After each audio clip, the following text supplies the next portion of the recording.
नमस्कार, मैं अमित कुमार आप सभी को मेरे चैनल इंग्लिश रीडर्स पॉइंट पे स्वागत करता हूं।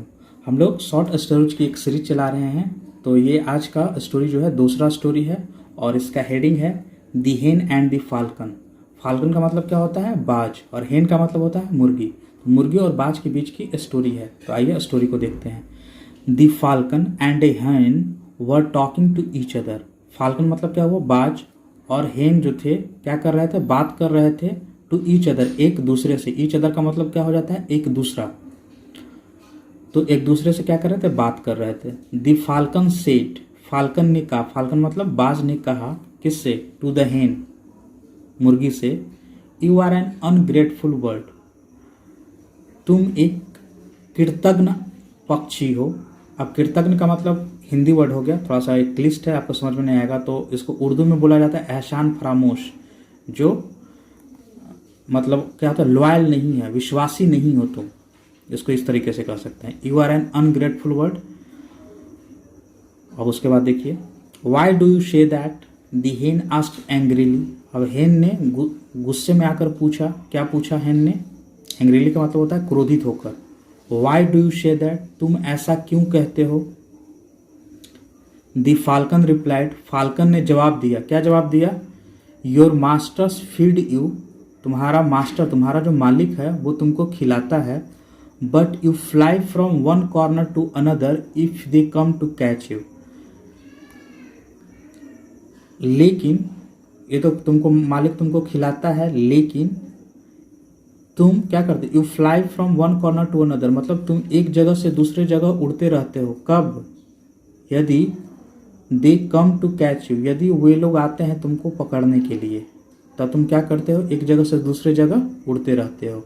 यू आर अनग्रेटफुल, तुम एहसान फरामोश हो, तुम कृतज्ञ हो, तुम लॉयल नहीं हो। ठीक है। अनग्रेटफुल को आप दूसरा इंग्लिश वर्ड क्या दे सकते हैं? Not loyal. I am a wild bird, मैं एक जंगली पक्षी हूँ। And I always please those who are kind to me. और एट, और कह रहा है फिर भी। एट का मतलब होता है कि मैं जंगली पक्षी हूँ, फिर भी क्या करता हूँ? आई ऑलवेज प्लीज दोज, मैं हमेशा उन लोगों को खुश करती हूँ या खुश रखती हूँ। किनको? हु किसके लिए आया है? दोज के लिए आया है। उन लोगों को जो who are kind to me, जो मेरे साथ क्या आते हैं? दयालुता से पेश आते हैं, या जो मेरे लिए क्या करते हैं? अच्छा भाव रखते हैं, जो मेरे लिए दयालु रखते हैं, दयालुतापूर्वक व्यवहार करते हैं। Who are kind to me. Kind क्या है यहाँ पर? एडजेक्टिव है, जो मेरे प्रति दयालु हैं। दी हेन आस्क्ड क्वाइटली, हेन ने फिर क्या किया? एंगर था पहले, अब हेन शांतिपूर्वक पूछा। I have seen hundreds of hens being roasted, मैंने, अब क्या बोल रहा है? मैंने देखा है। शांतिपूर्वक जवाब देता है। पहले तो क्रोधित था, लेकिन उसके बाद क्या होता है? शांतिपूर्वक जवाब दे। क्वाइटली मतलब होता है शांतिपूर्वक।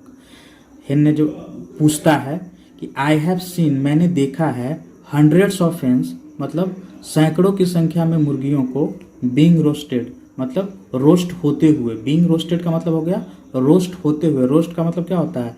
आग में जिसको भूंजा जाता है, जिसको बनाने के लिए, तो उसको रोस्ट मतलब होता है आग में भूंजते हुए, आग में सेकते हुए। उसके बाद if you are in my place, अगर तुम मेरी जगह पर होते, you would never go near your masters, तुम कभी नहीं जाते अपने मालिक के नज़दीक। तुम कहीं नहीं जाते, तुम कभी नहीं जाते, नेवर कहाँ? अपने मालिक के नज़दीक। While I only fly from corner to corner, जबकि मैं सिर्फ उड़ती हूँ कहाँ? एक कॉर्नर से दूसरे corner. You would fly from hill to hill, तुम उड़ते कहाँ? एक पहाड़ से दूसरे पहाड़, एक चोटी से दूसरे चोटी। तो ये कह रहा है कि मैं तो सिर्फ कॉर्नर से कॉर्नर उड़ती हूँ, लेकिन तुम कहाँ से कहाँ उड़ते? फ्रॉम हिल टू हिल, मतलब एक चोटी से दूसरे चोटी उड़ते। तो अब यही स्टोरी था, काफ़ी शॉर्ट स्टोरी है।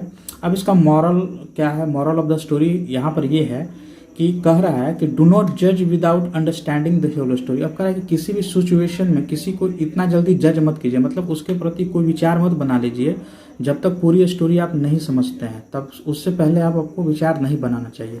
यही आज की स्टोरी थी। अगर अच्छा लगा तो लाइक शेयर और सब्सक्राइब कीजिए। Thank you very much.